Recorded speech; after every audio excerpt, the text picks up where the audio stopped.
The girl was once a wealthy young lady others envied, but after her mother died from illness, her cold-hearted father began to distance himself from her. Only a few days later, he married a young and beautiful woman. Her stepmother despised her from the very beginning, and after her younger sister was born, she became a forgotten child no one cared about. Everyone's attention revolved around her sister. As she grew older, the girl became graceful and beautiful, yet she still could not receive even a trace of affection from her father. Her sister insulted and bullied her however she pleased. To her stepmother and sister, her existence was worth less than even the livestock in their home. Her name was Miyo. She spent her days working alongside the servants, doing every dirty and exhausting chore. One day, she accidentally overheard the servants whispering that an honored guest had come to discuss a marriage arrangement. She paid it little mind, because her heart already belonged to someone. His name was Koji. They had known each other since childhood. They cared deeply for each other, yet neither had ever confessed their feelings. That night,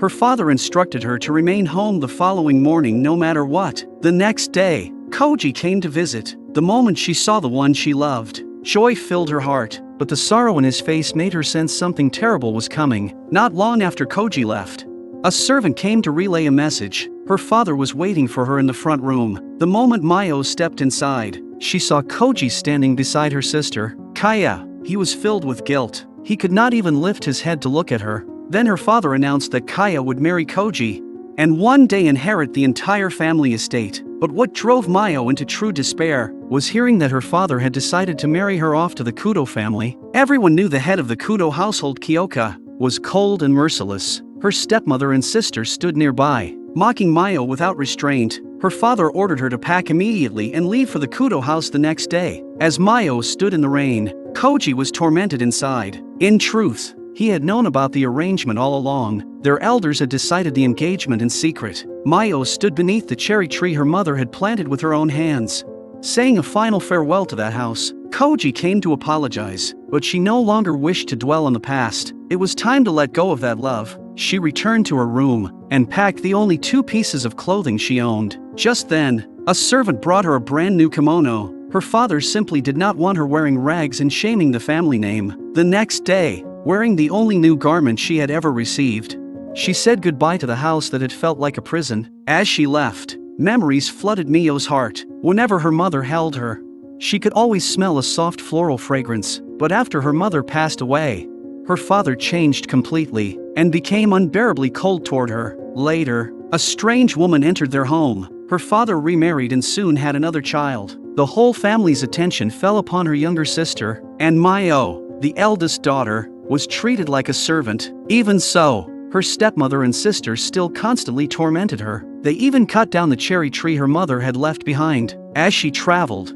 her heart was heavy. She feared losing the memories of her mother, and she feared her new home would be just as suffocating. The train soon arrived. Following the address, she reached the Kudo estate. Gathering her courage, she knocked on the door. The one who opened it was a gentle and kind elderly woman. Her name was Yuri, the Kudo family's housekeeper. With remarkable warmth, Yuri welcomed Miyo inside. When Miyo was brought before Kiyoka Kudo, she was so nervous she barely dared lift her head. Only after Yuri gently reminded her did she raise her eyes, and the moment she looked up, she was captivated by Kiyoka's strikingly handsome face. But Kiyoka's demeanor remained cold. At their very first meeting, he told his fiancée she must obey him absolutely, even if he ordered her to die. She was not allowed to resist. But to Miyo, who had endured endless suffering, such harshness meant very little. She agreed without hesitation. Her response caught Kiyoka by surprise. Every woman sent before had sought his power and status, and he had deliberately driven them all away. Only Miyo felt somehow different. Miyo had believed coming here would simply mean serving as a maid in a different house. But unexpectedly, she was not treated harshly at all. Instead, she was cared for and allowed to sleep in fine bedding. Yet after a lifetime of abuse, she was deeply insecure. She assumed she was being treated well only because the Saimori family possessed supernatural abilities. As a child, her father once tested whether the sisters had inherited the family's supernatural abilities. He brought out a sealed box containing a spirit. Kaya immediately saw the spirit and recoiled in terror, but Miyo saw nothing at all. From that moment on, her father adored Kaya even more and began despising Miyo for having no supernatural abilities. The next morning,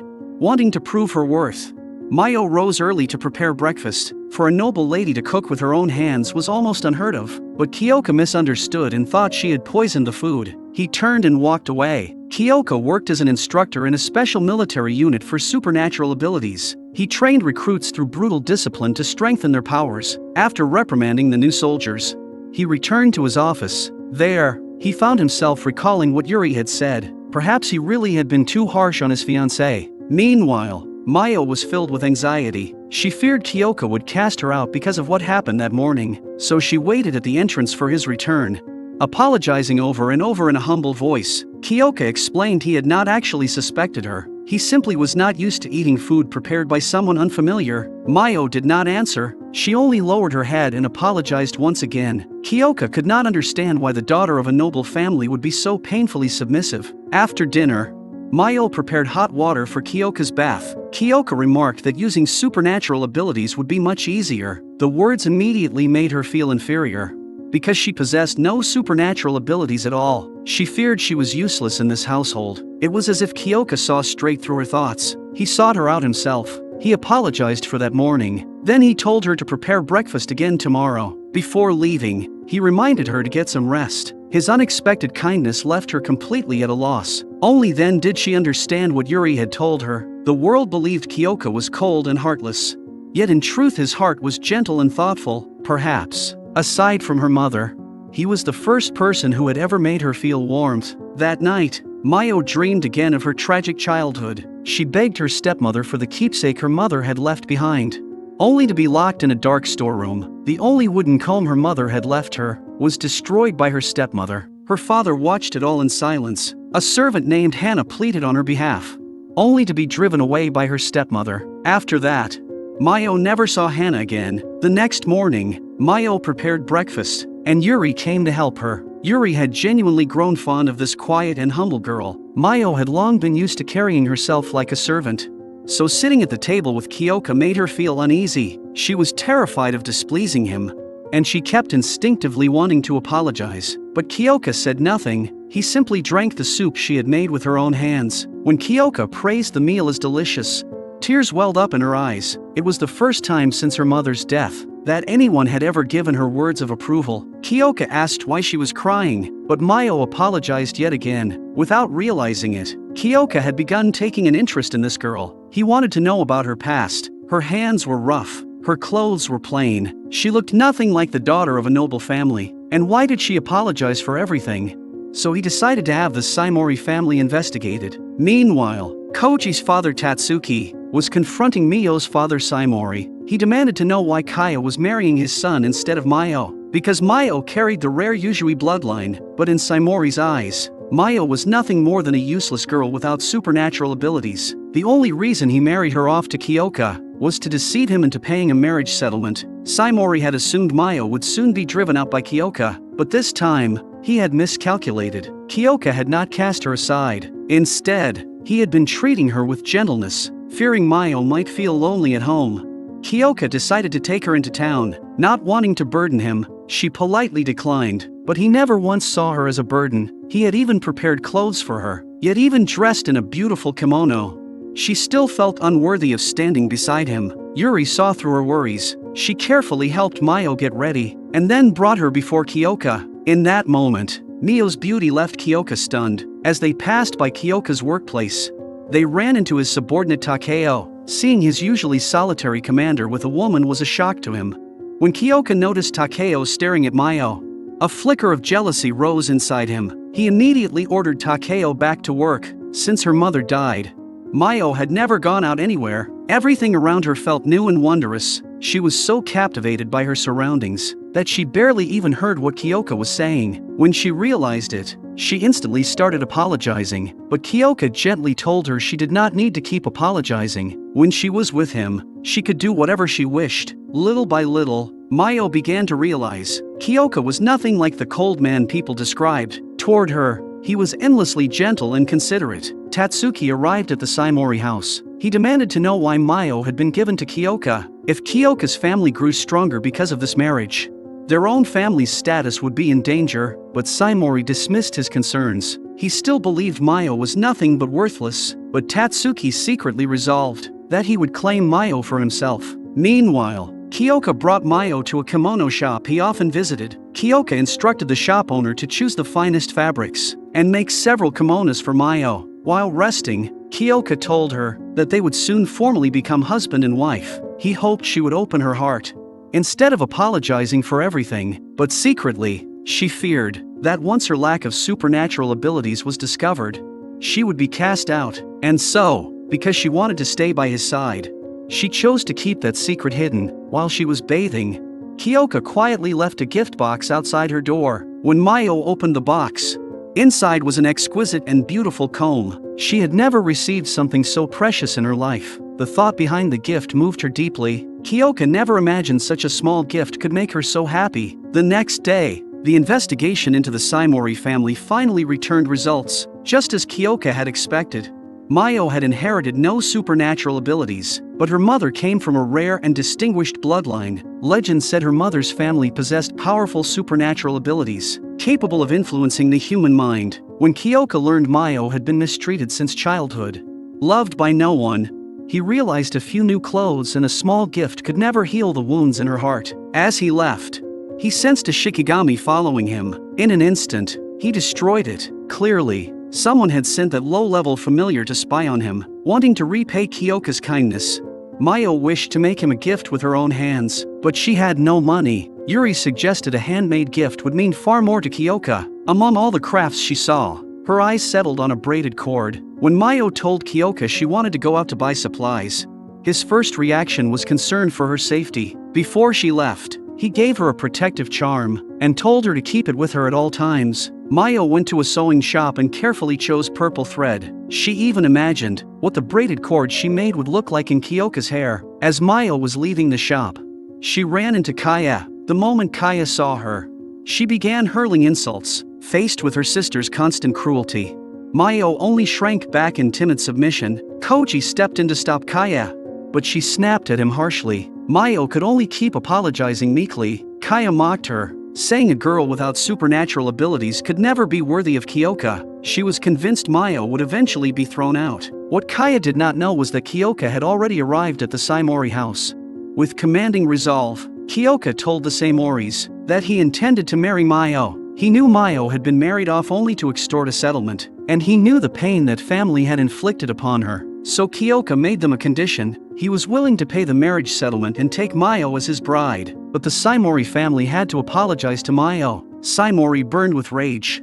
Yet faced with the Kudo family's power, he could only swallow his resentment. Meanwhile, Yuri arrived in time to come to Miyo's rescue. She told Kaya that Miyo would never be cast out, and that she would one day become Kiyoka's wife. Kaya could not bear the thought that Miyo might live a happier life than her own. When Kaya returned home, she happened to encounter Kiyoka, and was instantly captivated by his striking looks. After Kiyoka returned home and learned Miyo had been bullied again, he comforted her. He told her everything making her suffer now would one day become insignificant. He would remove every sorrow from her path. He would protect her for the rest of her life and keep her safe and happy. But Kaya's words only deepened Miyo's insecurities, and because of that, she still could not bring herself to give Kiyoka the braided cord she had made. The next day, Hana, whom Miyo had not seen in many years, suddenly appeared before her. Hana had been invited by Kiyoka specifically to keep Miyo company. After Hana was driven away all those years ago, she returned to the countryside,